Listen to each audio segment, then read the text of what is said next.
The numbers are in. It is definitely much cheaper to live in Paris than the US. And also, what are your numbers looking like in the country and the city where you want to move? Hey girl, hey, are you a black woman solo traveler? Are you a black woman who wants to move abroad but you don't really know how or where to get started? Sis, go on ahead and subscribe to this channel. We talk about motivating, uplifting, and inspiring black women to live the travel lives of our dreams. So I just want to go into a few details real quick. If you saw my last video, I will link it in the description box. It's been a really popular video. You guys really want to find out how much it cost me to move to Paris. So in this video though, we're going to talk about official numbers. So I kind of gave you a breakdown of my cost here and what I'm spending per month in terms of my fixed expenses. And a lot of you mentioned how it is lower than what you thought. So again, these are just my particular expenses, but I wanted to bring you these numbers from Numbeo. Numbeo compiles cost of living increases by country and by city. And I highly suggest y'all, no matter where you're planning on moving, run your numbers so you can talk your ish, okay? Because these numbers are not anything to play with, and Numbeo gives you numbers for living in the city, outside the city, so in the region or whatever region it is that you want to move to. As it relates to Paris, a summary of the cost of living is that a family of 4.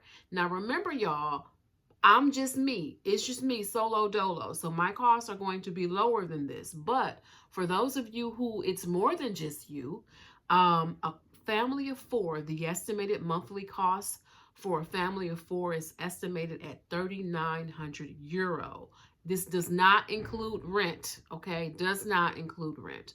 A single person, that would be me, estimated monthly costs are about 1,094 without rent. Okay, that's not bad. That's not bad at all. So Paris alone is 24% less expensive than New York, again, without rent.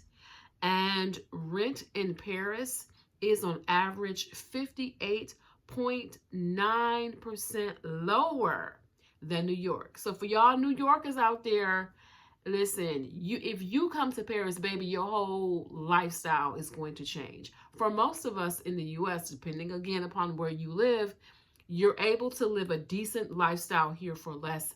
And that is one of the things that drew me to Paris and to France overall. So they also compile Numbeo, listen, Numbeo is the numbers game, the numbers guru. They break it down to how much a jug of milk costs, how much a liter of milk, I guess a gallon, right? How much a gallon of milk costs, eggs, cheese, apples, bananas, they break it all the way down. Also transportation costs, they break that down as well. They also talk about utilities, monthly, sports and leisure. They have various categories, clothing and shoes. Let's talk about rent per month. Let's go into some specifics for Paris. Paris, in a 1-bedroom apartment in the city center is about $1,361. That's a little bit higher than I am paying for my apartment. But again, I'm in a studio, I'm in a tourist area. It just really depends on where you are. I would say that $1,300 is probably on the higher end, but that's just me. A 1-bedroom outside of the center is coming in. This is where the cost savings is coming in. It's coming in at 963 euro. That's a $400, almost a $400 savings per month. So really, it just depends on where you want to live. Let's talk about 3 bedrooms. If you are a family, 3 bedrooms in the city center is about 2,987 euro.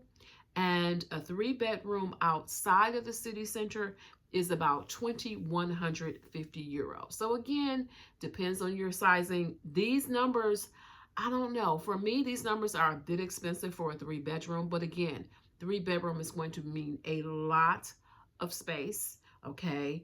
And I would say that these numbers for the larger apartments are maybe a little bit higher than what you'll pay in some places in the US. I think it just depends.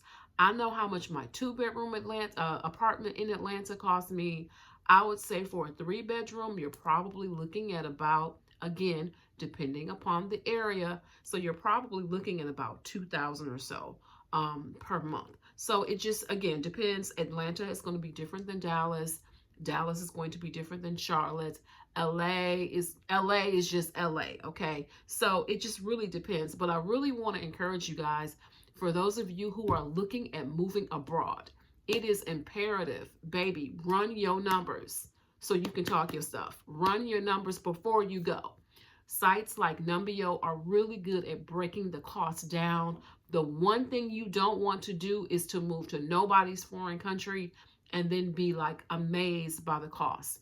You want to have it, you want to know how much things are going to cost you. In my last video where I talked about my expenses, I talked about how my fixed costs, which are rent, electricity, phone, and also food. I talked about how that is costing me on average about 2,000 or so a month. Now my numbers include rent, okay?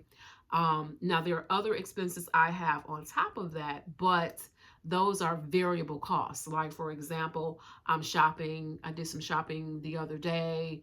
I had a doctor's appointment that was €100, and that was on the higher end. I'm paying more because I'm paying to speak to an English physician. So, my costs can vary per month, but on average, my fixed costs, again, rent, electricity, food, phone, internet, that is around that $2,000 or so range. That is not bad. On average, living in Paris is about, I've heard it's about 40% lower. There was a study that I read recently from Adrienne Leeds in her newsletter. Adrienne is a Parisian real estate agent who works with American clients.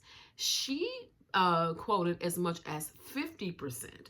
Costs in Paris are as much as 50% lower than many areas of the US. So as you guys can see, this has been just a life hack for me, a financial life hack for me in terms of moving here. The cost of living here is so low that I'm able to still maintain my apartment in Atlanta. So that lets you know that this would not be possible if, I'm telling you, will not be possible. Some cities in Europe are incredibly expensive.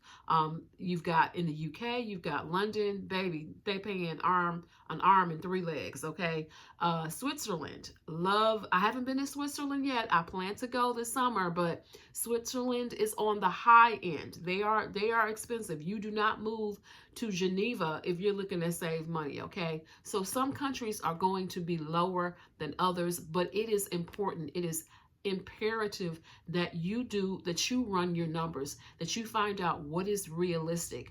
Go on sites like Numbeo, go on other cost comparison sites, and also join these Facebook groups of whatever city you want to move to. They're very helpful because you really get an on the ground comparison of what folks are paying on what the average cost is. You're able almost to be your own Numbeo. Now Numbeo is great because they give you the overall, but you know what you're bringing in, you know what your costs are, probably a good estimate of what your costs are going to be. So I highly encourage y'all, before you make a move, run the numbers to make sure it makes financial sense. We want to make sure that the math is mathing wherever we're planning to go. We do not, you do not want to be surprised. This is one thing, you do not want to be surprised. You want to go into it knowing what your budget is going to be, or having at least a general idea. Okay. All right, you guys, until next time, make sure you subscribe to the channel. Go on ahead, hit the thumbs up button, like the video, and also share it. I'm interested in where you guys want to go. Where are you planning on going? Have you run the numbers in terms of if you're looking to move to a new city or a new country? Have you run the numbers to find out exactly how much your cost of living, what is it going to cost you? Let me know in the comments below. I will talk to you next time.